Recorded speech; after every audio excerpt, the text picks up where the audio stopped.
warahmatullahi wabarakatuh. Perkenalkan, nama saya Malida Salma Arundalu dari Universitas Tikubang Unisbank Semarang, Fakultas Ekonomika dan Bisnis, Program Studi S1 Akuntansi. Video kali ini dibuat untuk memenuhi penilaian ujian akhir semester atau penilaian UAS mata kuliah Audit Investigatif dengan dosen pengampu Bapak Arif Himawan Dwi Nugroho SE AK MM CA CPA. Fakultas Ekonomika dan Bisnis atau yang biasa kita sebut dengan FEB merupakan salah satu fakultas yang ada di Universitas Tikubang Unisbank Semarang.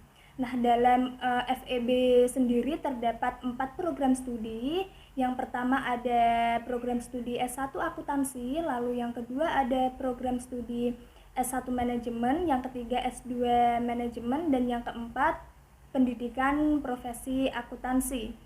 Berikut video singkat mengenai Fakultas Ekonomika dan Bisnis.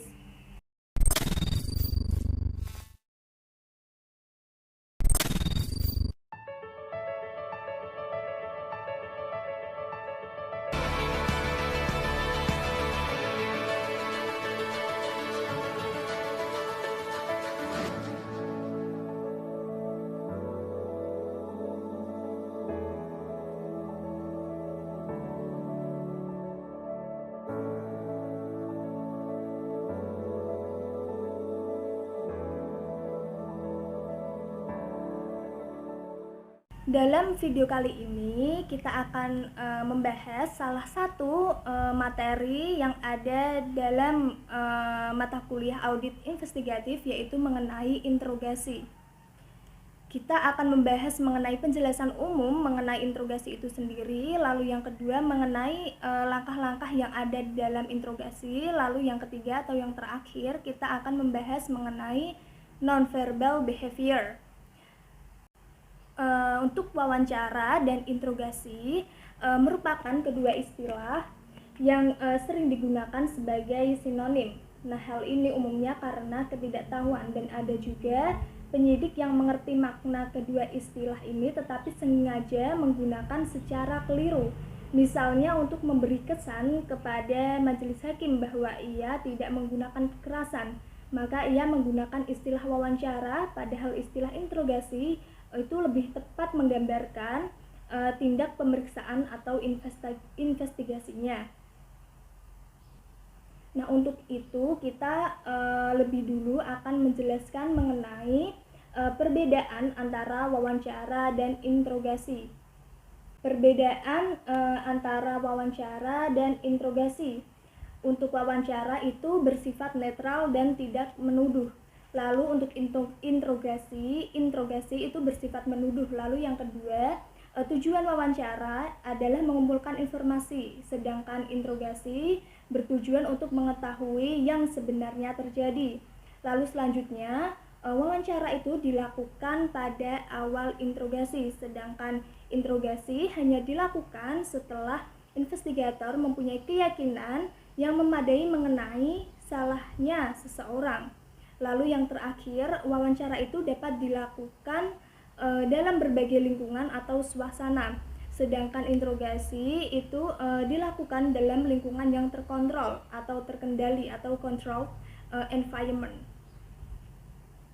Jadi untuk wawancara tadi bersifat netral atau tidak menuduh itu karena penyampaiannya itu dilakukan dengan cara dan nada yang bersifat tidak menuduh. Jadi investigator dapat mengembangkan hubungan yang menimbulkan rasa percaya dan hormat dengan orang yang diwawancarainya. Sedangkan untuk interogasi itu bersifat menuduh. Jadi seseorang yang bersalah tidak akan memberikan keterangan yang bertentangan dengan kepentingan pribadinya secara sukarela, kecuali apabila ia yakin bahwa investigator juga mempunyai keyakinan tentang kesalahannya.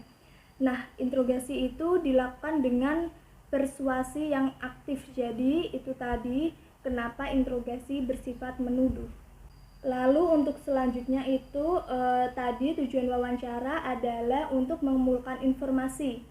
Nah, selama melakukan wawancara, investigator itu harus mengumpulkan informasi yang penting bagi investigasinya dan informasi mengenai perilaku dari orang yang direkwawancarainya.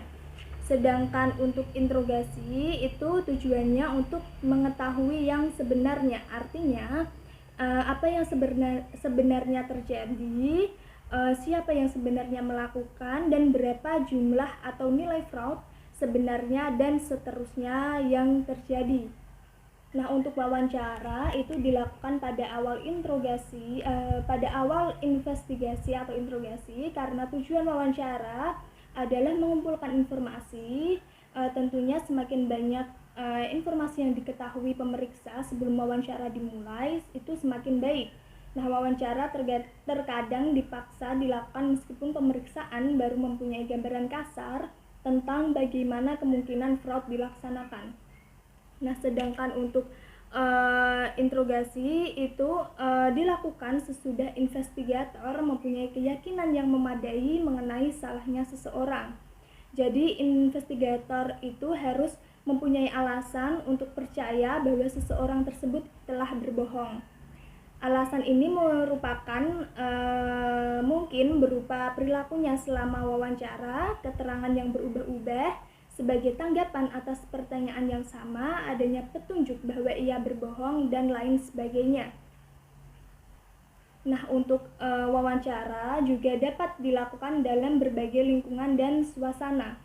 Jadi pemeriksa itu terkadang mempunyai peluang menemui orang itu di kantornya atau dalam perjalanan dari tempatnya makan siang, di sudut jalan, dalam mobil, dan lain-lain. Karena memang idealnya itu wawancara dilakukan dalam suatu ruangan khusus. Sedangkan untuk interogasi dilakukan dalam lingkungan yang terkontrol atau terkendali, bukan di sembarang tempat. Jadi taktik persuasi yang digunakan memerlukan lingkungan yang adanya privacy, tidak terganggu oleh orang yang lalu lalang, dan bebas dari halangan seperti suara bising di tempat umum. Jadi setelah kita mengetahui ciri-ciri wawancara itu seperti apa, lalu ciri-ciri interogasi seperti apa, dapat disimpulkan bahwa interogasi tadi itu sifatnya menuduh. Jadi dari pandangan investigator, tersangka ini bersalah meskipun seseorang dalam pengertian hukum dianggap bersalah kalau sudah ada ketetapan hakim mengenai hal yang bersifat tetap itu. Nah, sebelum melakukan interogasi, investigator itu sudah harus mengetahui secara mendalam mengenai semua investigative information atau informasi investigasi yang relevan tentang kejahatan tersebut, termasuk informasi dari saksi-saksi, informasi mengenai bagaimana kejahatan dan tersangkanya terungkap, lalu informasi latar belakang mengenai tersangka yang akan diinterogasi dan tersangka lainnya, dan lain-lain sebagainya. Lalu selanjutnya investigator itu bisa berhadapan dengan tersangka yang emosional atau non-emosional. Jadi subjek yang emosional itu ciri-cirinya akan mengalami yang pertama, perasaan bersalah dengan penyesalan yang mendalam atau remorse. Lalu yang kedua, ketenangan batin yang sangat terganggu atau mental anguish. Lalu yang ketiga yaitu hati nurani yang terusik atau troubled conscience. Nah, untuk sepanjang interogasi, perilakunya itu mudah dikenal. Ia mudah hanyut secara emosional oleh ucapan dan tindakan investigator. Ini kita berbicara tentang subjek tersangka yang emosional. Jadi postur tubuhnya itu tidak kaku, ia lebih terbuka, matanya basah atau berkaca-kaca, ia tidak menyilangkan lengan atau tungkainya. Kontak matanya dengan investigator itu mulai jarang dan berakhir dengan tatapan kosong ke langit-langit di sekitar ruangan atau di dinding di sekitar ruangan. Nah, untuk subjek yang emosional, taktik dan teknik interogasi yang tepat harus didasarkan pada pendekatan yang simpatik oleh investigator.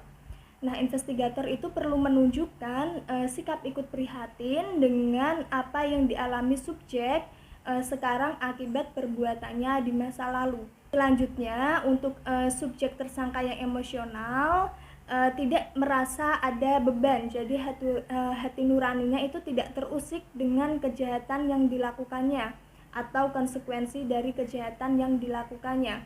Ia berbeda dengan subjek yang emosional tadi. Jadi sikap emosional yang cuek merupakan hasil dari gangguan kepribadian atau personality disorder yang antisosial. Nah, ini merupakan cerminan dari akumulasi sukses dalam berbohong di masa lalu, terhindar dari hukuman yang seharusnya diterimanya. Jadi dalam contohnya itu dalam kejahatan kerah putih atau white collar crime juga ada subjek yang bersifat non emosional. Selanjutnya untuk taktik dan teknik terbaik dalam menghadapi subjek non emosional adalah dengan menyodorkan fakta yang ada atau factual analysis approach atau pendekatan analisis fakta. Jadi yang harus dibangkitkan adalah rasio atau nalarnya, bukan emosinya. Jadi ia tidak akan tergerak secara emosional, jadi ia hanya tergerak dengan common sense atau reasoning. Selanjutnya kita akan membahas mengenai langkah-langkah interogasi. Nah, sebelum memasuki langkah yang pertama, dari interogasi, tersangka itu dipersilahkan terlebih dahulu duduk dalam ruangan interogasi sekitar selama 5 menit. Nah, tersangka yang bersalah itu cepat mereka-reka apa yang akan ditanyakan dan menjejal otaknya dengan jawaban-jawaban. Dan hal ini menimbulkan ketidaknyamanan.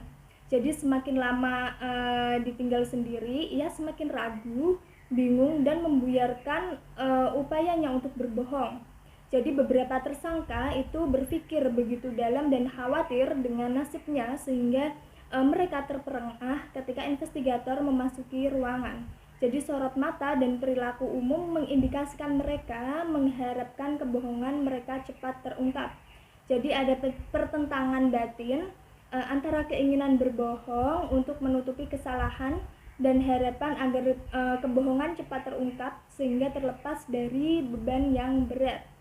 Untuk langkah yang pertama dalam interogasi yaitu ada direct positive confrontation. Pada awal interogasi, tersangka mengamati investigator secara seksama. Jadi ia menilai apakah investigator yakin bahwa ia bersalah. Jika ia mendapat kesan sekecil apapun bahwa investigator tidak yakin akan kesalahannya, ia akan mengaku. Jadi tanpa keraguan sedikit pun, investigator menembakkan sangkaannya secara langsung, secara direct. Jadi investigator mengkonfrontasikan tersangka secara tegas atau positive confrontation. Misalnya dengan pembukaan, investigasi kami menunjukkan bahwa Anda lah yang melakukan. Lalu dilanjutkan dengan kalimat yang singkat, langsung, dan tegas, direct, dan positif, sambil membuka halaman tertentu dalam folder yang berisi bukti tadi. Investigator mengawali interogasinya dengan pernyataan yang mengesankan. Ia yakin seyakin-yakinnya bahwa tersangka bersalah. Setelah itu, investigator berkata, "Saya ingin duduk bersama Anda untuk menyelesaikan masalah ini."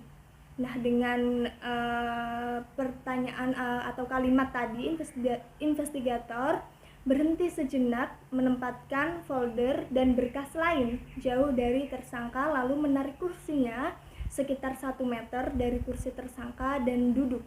Nah, kegiatan investigator ini akan menciptakan suatu keheningan yang disengaja, yang disebut dengan behavioral pause atau jeda perilaku. Nah, ini seharusnya berlangsung selama 5 detik, namun bagi tersangka ini terasa lebih lama, lebih dari 5 detik. Selanjutnya, tujuan dari jeda tadi, jeda perilaku ini adalah mengevaluasi tanggapan verbal dan non-verbal si tersangka terhadap direct positive confrontation. Nah, tanggapan verbal dan non-verbal dalam jeda perilaku itu memberi yang pertama, petunjuk kepada investigator apakah tersangka bersalah atau tidak. Lalu yang kedua, insight atau kemampuan untuk melihat dan mengerti secara tajam mengenai bagaimana investigator harus melanjutkan investigasinya. Nah, tersangka mendengar sangkaan yang dituduhkan tadi kepadanya, tersangka bisa menanggapinya dengan apa maksud Anda, atau Anda bilang apa, seolah-olah ia tidak mengerti atau tidak mendengar perkataan si investigator tadi. Ia mengulur-ulur waktu dan dalam behavior analysis itu ia berbohong. Jadi direct positive confrontation dilakukan dengan kalimat singkat, langsung, terarah, dan lugas. Tidak ada alasan bagi tersangka untuk tidak mengerti atau tidak mendengarnya. Tersangka yang tidak bersalah itu akan langsung memperlihatkan kejengkelannya. Jadi tersangka yang bersalah itu menghindari kontak fisik atau kontak mata dengan investigator. Ini memungkinkannya menyiapkan jawaban verbal yang kemungkinan besar bukan jawaban sama sekali. Dan pada tahap ini tersangka menunjukkan tanda-tanda bersalah seperti mengubah postur, menyilangkan tungkai, menyikat baju atau celana dengan jari tangan seolah-olah itu membuang kotoran yang ada di baju mereka dan sebagainya, karena upaya-upaya tadi merupakan upaya menghindar dari investigator. Lalu selanjutnya, segera sesudah direct positive confirmation, investigator itu membuat transition statement atau pernyataan peralihan. Berikut beberapa contohnya, yaitu yang pertama aspek-aspek positif yang ada pada tersangka. Jadi ia mungkin seorang pemimpin dalam masyarakatnya, seorang guru besar di perguruan tinggi, ayah atau ibu yang baik dan dikasihi putra-putrinya, dan lain-lain. Dalam hal ini, investigator bisa mengatakan, Anda adalah seseorang yang terhormat dan saya menghargai hal ini. Saya bisa menyampaikan laporan kepada atasan saya sebagaimana adanya. Namun saya lebih suka memberi kesempatan kepada Anda untuk memberi masukan. Kalau tidak, saya sudah memutuskan untuk mengakhiri percakapan ini. Lalu yang kedua, berikan satu jawaban saja. Jadi subjek sebelumnya sudah memberikan pembenaran atau justification atas perbuatannya. Inilah yang ingin diangkat oleh investigator. Seperti contoh tole, seperti yang telah saya jelaskan, tegaskan, tidak ada keraguan bahwa Anda yang melakukan hal ini. Alasan mengenai seseorang melakukan hal seperti ini seringkali jauh lebih penting dari perbuatannya sendiri. Inilah yang ingin saya ketahui dari Anda. Itulah teknik ini sangat efektif pada subjek yang emosional. Lalu yang ketiga ada subjek sendiri yang menentukan dia itu sebenarnya tipe manusia yang seperti apa. Jadi seorang redivis atau penjahat kambuhan sekalipun memandang dirinya dalam citra positif. Lalu yang keempat, berapa kali subjek melakukan kejahatan semacam itu. Nah, perilaku tersangka dalam menanggapi transition statement atau pernyataan peralihan ini itu memperkuat penilaian investigator atas perilaku tersangka dalam menanggapi direct positive confrontation di awal langkah 1 tadi. Lalu langkah yang kedua yaitu ada interrogation theme atau tema interogasi. Jadi tema interogasi pada langkah 2 itu sebenarnya memperkuat pembenaran yang sudah dibuat tersangka tadi pada langkah pertama. Nah, karena itu mudah sekali mengungkapkan denials atau penyangkalan dari tersangka dalam interogasi. Tersangka menangkap them yang ditawarkan investigator. Jadi tersangka yang bersalah akan mendengarkan them ini dengan seksama. Sebaliknya, tersangka yang tidak bersalah tidak pernah memikirkan pembenaran untuk melakukan kejahatan itu. Jadi dengan sendirinya ia tidak menangkap them atau tema yang dibicarakan investigator. Lalu selanjutnya ini ada contoh yang menjelaskan kaitan antara pembenaran dengan interogasi them. Salah satu contohnya, seorang investigator itu bertanya, dalam hal apa Anda bisa tergoda untuk mengambil uang perusahaan yang pemiliknya Anda kenal berpuluh-puluh tahun? Lalu si tersangka menjawab, si subjek, saya harus benar-benar kepepet atau putus asa. Jadi jawaban yang diberikan tersangka tadi merupakan tema yang ditawarkan investigator adalah tersangka mencuri uang tersebut karena kebutuhan akan uang yang mendesak. Lalu selanjutnya untuk langkah ketiga yaitu mengenai handling denials. Jadi bagi investigator tidak mudah mendapatkan pengakuan dari tersangka yang bersalah dan yang tidak bersalah akan memberikan penyangkalan atau denials.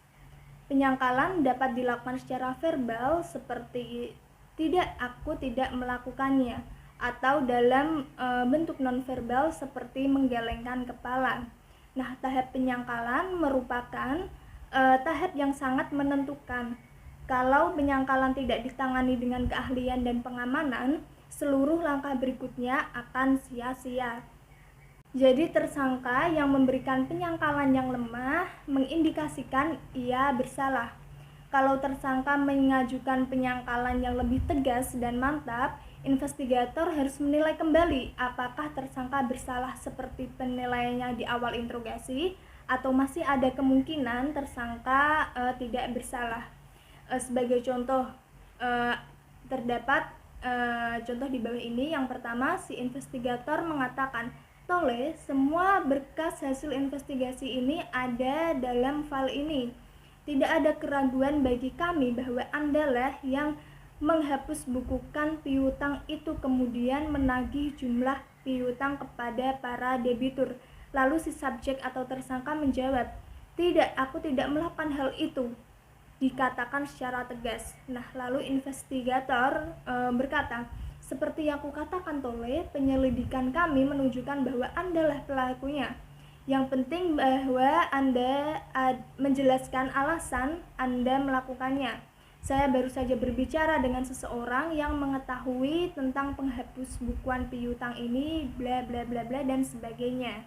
Lalu untuk langkah yang keempat yaitu mengenai overcoming objection.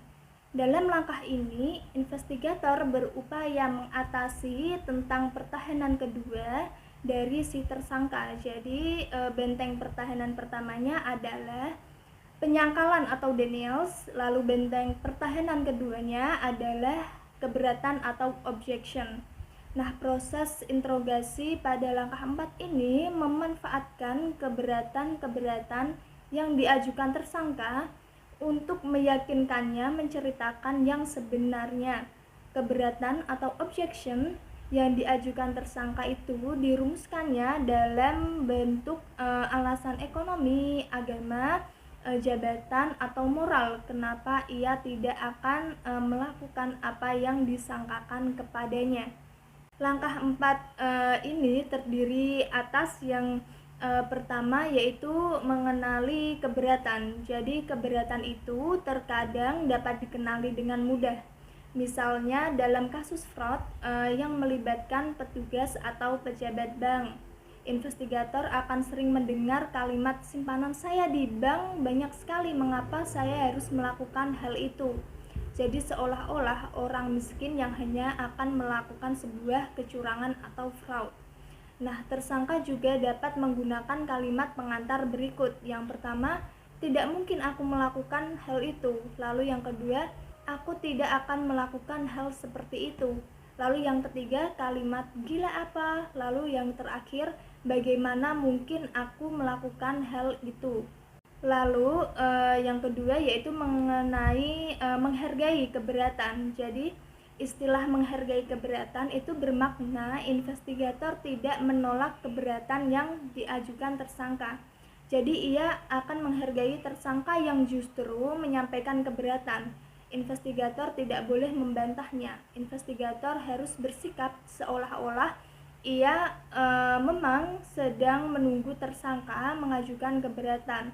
Jadi investigator itu tidak boleh ada kesan terusik atau tersinggung ketika tersangka menyampaikan keberatan.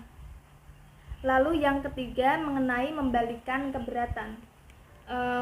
Setelah contoh-contoh atau penjelasan di atas, investigator itu harus memanfaatkan keberatan yang diajukan tersangka, kemudian membalikkan keberatan itu dan kembali ke tema interogasi. Itulah sebabnya istilah yang dipakai sebelumnya adalah rewarding the objections. Investigator itu memberi hadiah atau reward kepada tersangka.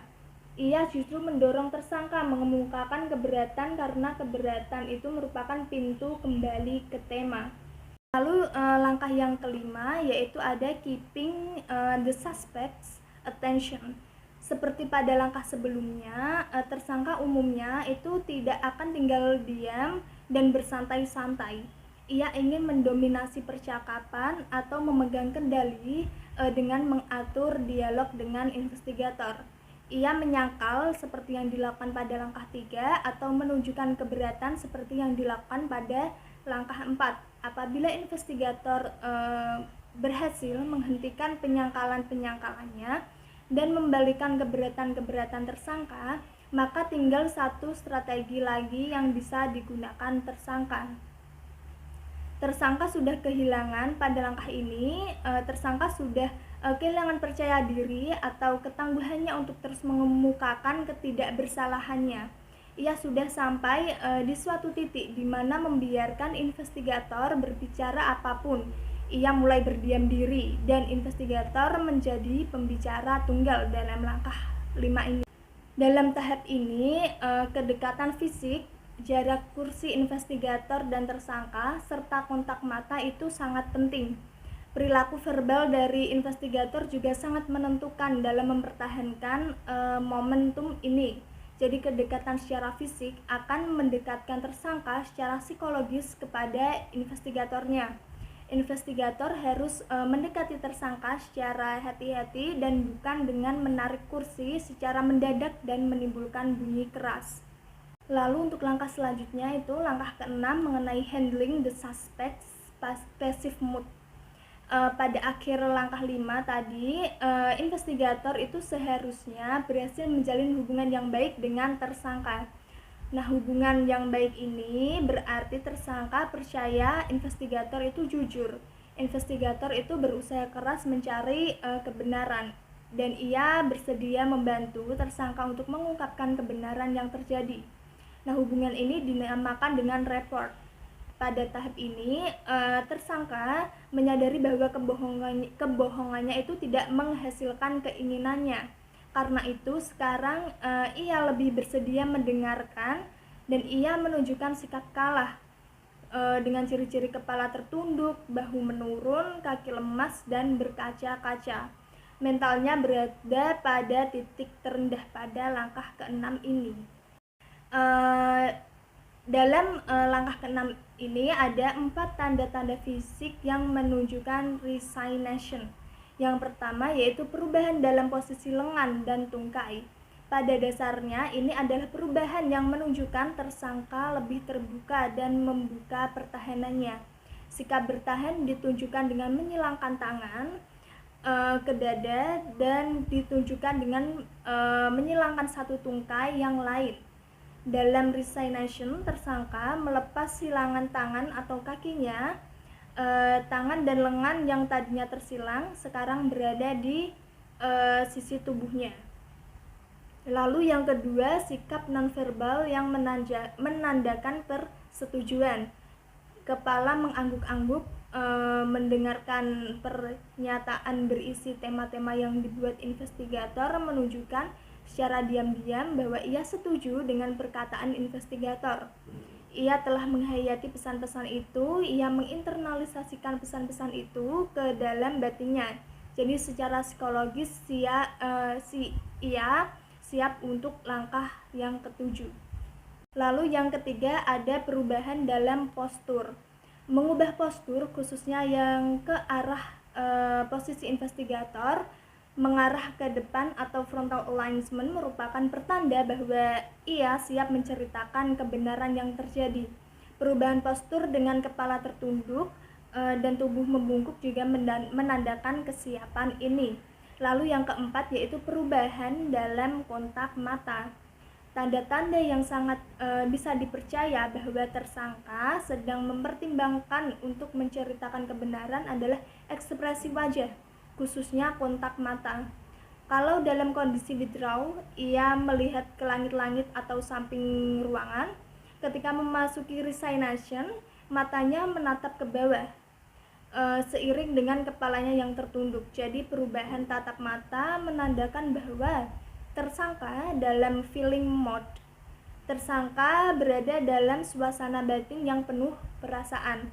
Ia mengalami emosi yang signifikan. Selanjutnya, langkah dalam interogasi yang ketujuh yaitu mengenai presenting the alternative question. Jadi investigator tidak boleh mengajukan pertanyaan alternatif tertentu sebagai berikut. Yang pertama, pertanyaan alternatif yang tidak boleh bersifat memperdagangkan pasal-pasal dalam ketentuan peraturan perundang-undangan. Contohnya, apakah Anda melakukan perbuatan ini yang diatur dalam KUHP pasal sekian dengan hukuman 15 tahun atau perbuatan itu yang diatur dalam KUHP pasal sekian dengan hukuman 20 tahun.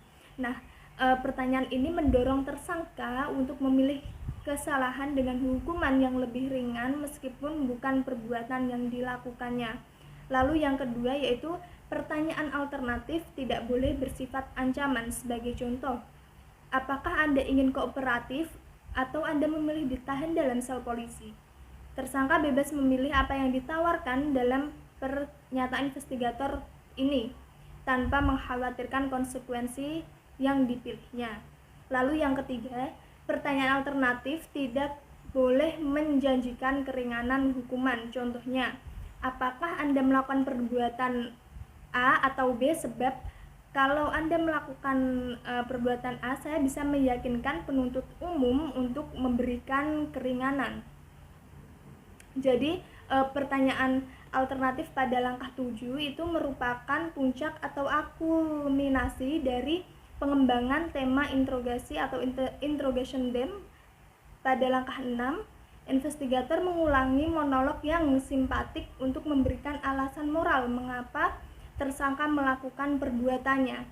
Ketika tersangka menunjukkan resignation pada langkah 6, investigator mempersempit temanya ke unsur utamanya dan memasuki pertanyaan alternatif tadi.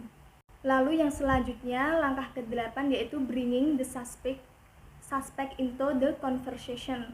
Dalam langkah ini, tersangka diarahkan untuk menceritakan perincian dari perbuatannya yang pada akhirnya akan dirumuskan menjadi pengakuan yang bisa diterima sebagai bukti hukuman. Perincian ini bisa berupa keterangan di mana uang disembunyikan, keterangan mengenai rekening bank, lalu siapa saja yang terlibat dalam kejahatan ini, dan motif tersangka, dan lain sebagainya. Pada awal langkah 8, hanya seorang investigator berada dalam ruangan interogasi. Kehadiran orang lain itu akan membuat tersangka segan mengakui perbuatannya. Jadi dalam langkah 8 ini hanya terdapat seorang investigator dan sang tersangka. Jadi dalam mengakui perbuatannya, tersangka tidak segan apalagi memberikan perincian perbuatannya. Lalu langkah yang terakhir yaitu langkah ke-9 mengenai the written confession. Pada puncaknya, tersangka itu memberikan pengakuan secara tertulis. Padanannya untuk kita di Indonesia adalah berita acara pengakuan atau dokumen semacam itu. Di Indonesia, investigator sering melakukan interogasi sambil mengetik jawaban tersangka menurut persepsi investigator. Pada akhir interogasi, tersangka diminta menandatangani berita acara pemeriksaan. Nah, kelemahan dalam cara ini adalah pengakuan tertulis ini tidak menggunakan atau tidak sepenuhnya menggunakan kata-kata, kalimat atau bahasa tersangka. Lalu kemudian hari tersangka menyangkal memberikan pengakuan itu. Nah, penyangkalannya lebih mudah diterima orang-orang yang mendengarnya berbicara di pengadilan karena struktur kalimat dan ungkapan bahasanya itu berbeda dengan apa yang tertulis dalam berita acara tadi. Selanjutnya kita akan membahas agenda yang ketiga yaitu mengenai non-verbal behavior, yaitu selain bahasa-bahasa verbal yang diungkapkan atau ditunjukkan oleh tersangka dalam wawancara maupun interogasi, yaitu sikap tubuh atau gerak tubuh seorang tersangka dalam proses wawancara atau interogasi. Untuk non-verbal behavior yang pertama yaitu ada mengenai postur. Postur atau sikap ketika diwawancara itu mengungkapkan keterlibatan emosional seperti rasa percaya diri, minat, apakah ada minat, pikiran entah melayang kemana atau cuek habis-habisan. Lalu subjek yang jujur itu mempertahankan keterlibatan emosional, minat, dan percaya diri yang tinggi dalam menyampaikan pernyataan. Postur tubuhnya itu tegak, searah dengan investigator sehingga ia siap berdialog secara langsung dengan investigator. Berikut merupakan perilaku nonverbal dari subjek yang jujur tanpa gerak dan suara. Yang pertama itu ada subjek yang jujur dengan postur ke depan. Lalu yang kedua ada subjek jujur dengan postur sedikit condong ke depan. Lalu yang ketiga dalam figur 19.4 itu ada subjek dengan jujur dengan postur santai dan nyaman. Selanjutnya untuk subjek yang berbohong itu terlihat dari gerak lambat, seakan-akan itu tidak berjiwa, terjerembab dalam kursinya. Nah, istilah ini dalam bahasa Inggrisnya adalah slouch. Meskipun berada di ruang wawancara, ia terkesan berada di tempat lain yang jauh dan tampak tidak berminat dengan wawancara. Batang tubuhnya itu seolah-olah menunjukkan menjauhi sang investigator. Lalu bentuk lain dari sikap menjauh atau retreating posture adalah menyilangkan lengan di depan dada atau menyembunyikan kaki di bawah kursi. Nah, berikut contoh dan gambar mengenai perilaku nonverbal yang mengungkapkan bahwa si subjek tersebut berbohong. Untuk figur 19.5 itu merupakan contoh gambar dari subjek yang berbohong, yaitu menantang, menghindar, condong ke depan. Lalu untuk yang kedua yaitu figur 19.6 yaitu contoh dari slouching posture. Lalu yang ketiga itu ada figur 19.7 itu dengan si subjek memasang pembatas atau barrier posture tadi, contohnya yaitu dengan menyilangkan tangan di depan dada. Lalu untuk non-verbal behavior yang selanjutnya itu ada gerak tangan atau gesture. Sebagai tanggapan atas pertanyaan investigator, itu subjek dapat melakukan 3 jenis gerak tangan.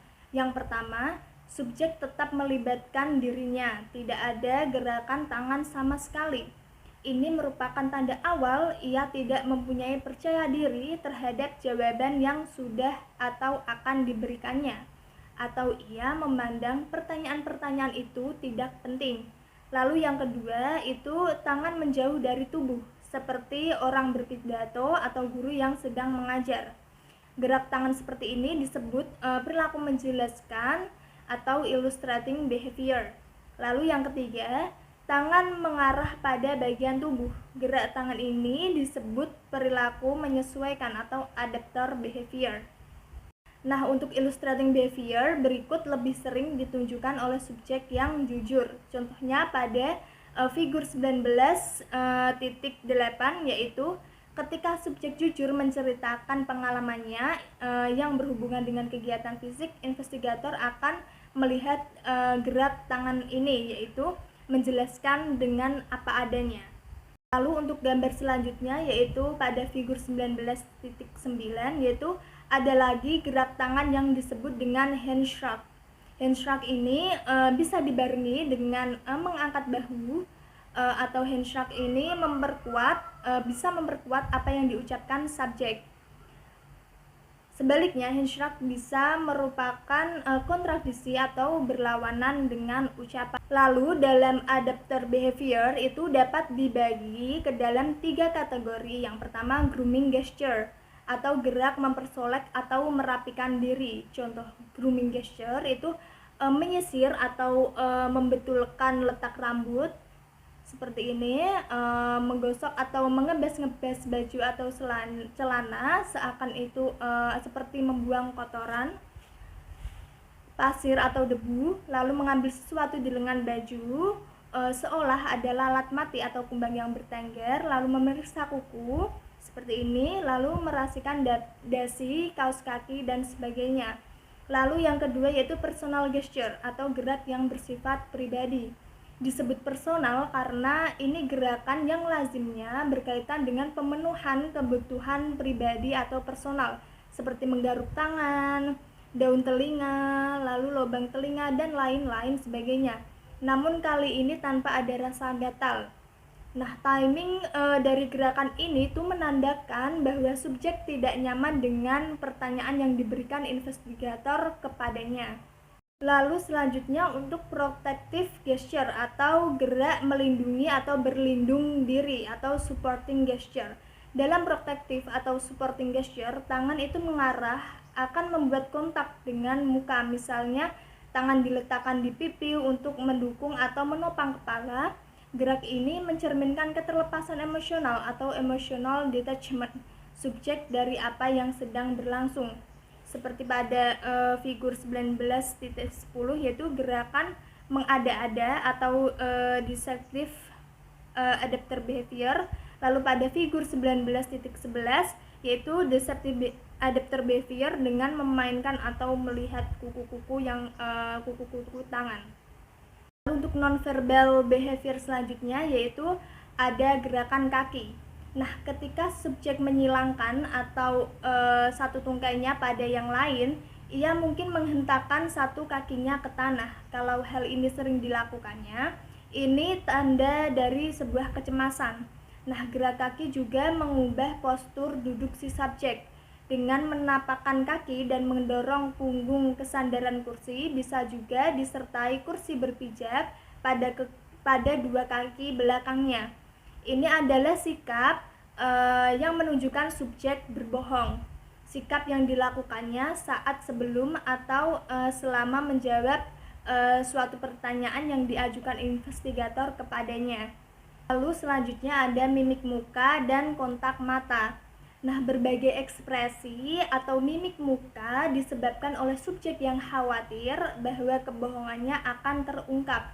Ketidakpastian apakah ia berhasil menutupi kebohongannya atau mungkin kesadarannya bahwa kebohongannya sudah terungkap sehingga ia siap mengakui kesalahannya.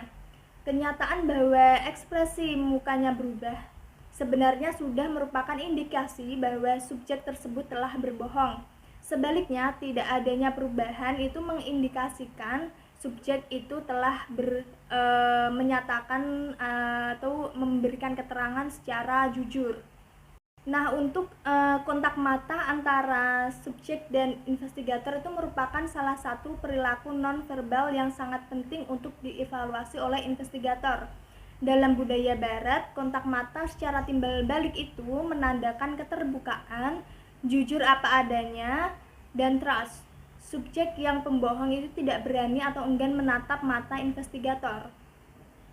Ia akan menundukkan kepala melihat lantai, mengalihkan matanya ke samping seperti melirik, atau ke langit-langit ruangan.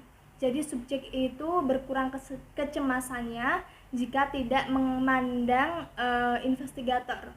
Subjek yang jujur tidak khawatir, sedangkan untuk subjek yang jujur itu tidak khawatir atau biasa saja ketika memandang investigator ketika sedang bercengkerama. Selanjutnya berikut ini 5 pedoman yang harus diperhatikan ketika menilai kontak mata untuk menentukan apakah subjek itu berbohong atau jujur. Yang pertama, umumnya subjek yang tidak melakukan kontak mata dengan investigatornya itu sedang merahasiakan sesuatu. Lalu yang kedua, untuk alasan apapun, investigator itu tidak boleh menantang subjek untuk menatapnya. Lalu yang ketiga itu investigator itu cukup mengamati kontak mata secara casual saja sehingga ia tidak membuat subjek merasa menjadi tidak nyaman.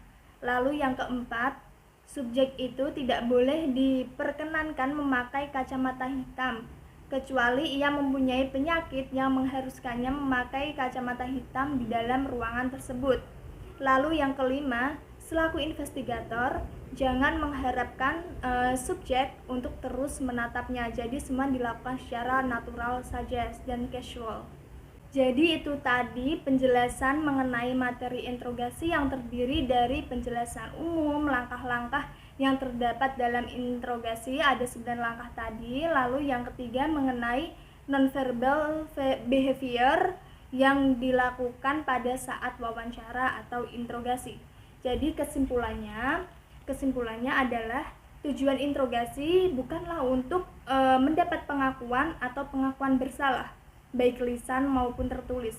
Lalu sukses dari suatu interogasi itu bergantung pada kejelian investigator untuk mengenali situasi, sehingga ia menerapkan prosedur yang tepat untuk langkah yang sedang dijalani, pertanyaannya tepat dan cerdas, serta momentum dan dinamika yang dapat dipertahankan. Lalu ke-9 langkah tadi tuh mencerminkan progresi mental tersangka.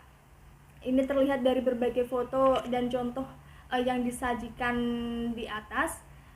Langkah-langkah tadi seakan-akan seperti pesawat terbang secara autopilot. Lalu yang keempat, tidak semua interogasi itu harus berjalan dari langkah 1 dan berakhir pada langkah 9.